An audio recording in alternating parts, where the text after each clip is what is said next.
How you doing? www.andrewmarkmusic.com on liberty and anarchy. And I'm going to start off by talking about anarchy. What is possible within anarchy and what is impossible. So first off, I'll just define it. Anarchy means, AN means no, arc means rulers, or archon is a ruler, so no rulers. Anarchy means no rules, no rulers. Now, this is impossible at this point in time. For someone to be 100% anarchist, they would have to have control over the process of life and death. So if an individual did not want to live, they would have to consciously be able to will non-life for themselves. And conversely, if they wanted to not die, they would have to be able to consciously not be able to die and live forever, right? So anarchy is impossible literally. And until one could do that, you are subject to the law of life and death. Okay, so there's no such thing as anarchy in that context. So what does it mean then practically? Well, first off, the natural laws of the universe have to be respected.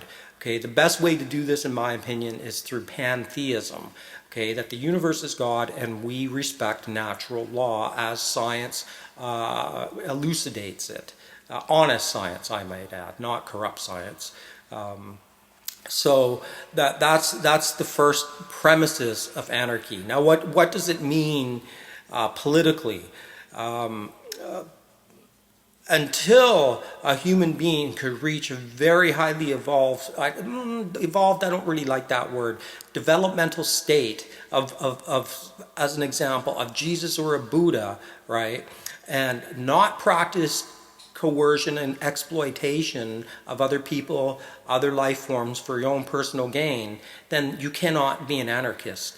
It's only at that point where you could practice anarchy and have no laws and no rules, because you would never cross those ethical boundaries for your own survival, right, and for your own well-being, right? So that's the first premise politically, is you cannot have anarchy with lowly developed people, okay? People have to be governed when they're at lower developmental levels.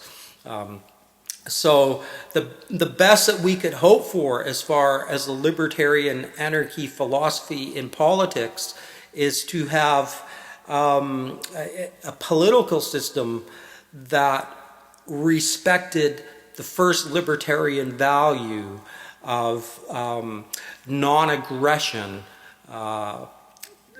within the political sphere. And of course we don't have this, and especially under neoliberal rule, we just attack everybody. We break into their houses, we steal their resources, we take whatever we want from them, and we find this acceptable. What would just be totally unacceptable on a personal level, me coming into your home and just by force taking everything that's yours, is completely acceptable at the state level. This is extraordinary behavior, and it's the opposite of anarchy. It is anarchy in a sense, but only in the sense of anarchy being defined as lawlessness. Okay, now that's another definition of anarchy. The way the governments are behaving is lawlessness, okay? And they're breaking the first rule of libertarianism, which is you respect somebody's private property, you respect somebody's house, you don't break into it, you don't steal what is not yours to take, and that's it. And you have to learn to live in a community of other people and behave rationally and sincerely and honestly. And that is the heart of libertarian anarchy, as far as we could have a healthy version of it in today's society. Obviously it doesn't exist. It doesn't exist because civilization has been corrupted and taken over by oligarchs, and we live under their plutocracy now. And they are the opposite of libertarian anarchists. They are lawlessness. I wanted to make a point about anarchy and God. And this part of this video will be about the speculation of the EN in panentheism. So the first part of this video suggested that pantheism is the most intelligent way to view the universe, that the physical universe is God. But now how would Jesus and Buddha relate to the EN of panentheism? This is my opinion of how highly developed people would relate to a transcendent being if it existed. They would respect that which governs the processes of life and death, that which they have no control over.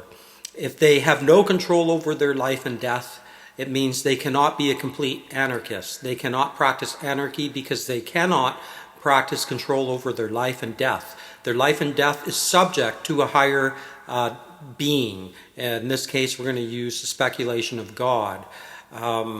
So if we look at Jesus' life, what did he say about that? Jesus said that you are only subject to one being, God.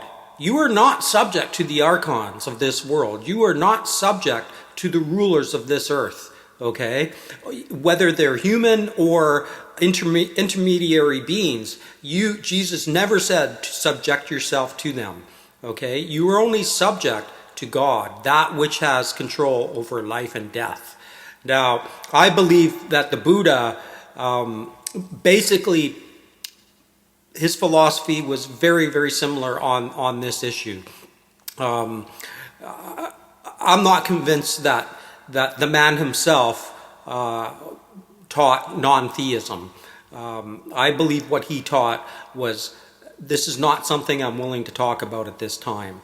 And the religions that surrounded him are no different than the religions that surround Jesus, and they're all in error, in my opinion. So the truth has not been told, and hopefully one day it will be. But this is how a highly developed person would practice anarchy in relation to that which controls life and death, God in this example. There you go. Yeah? Well, it's just the way it is, man. Don't fucking blame me. Okay, so that's what you're dealing with. I hope that clarifies some issues. www.andrewmarkmusic on liberty and anarchy. What do you say? Peace out. Some people say peace the fuck out. I don't really care.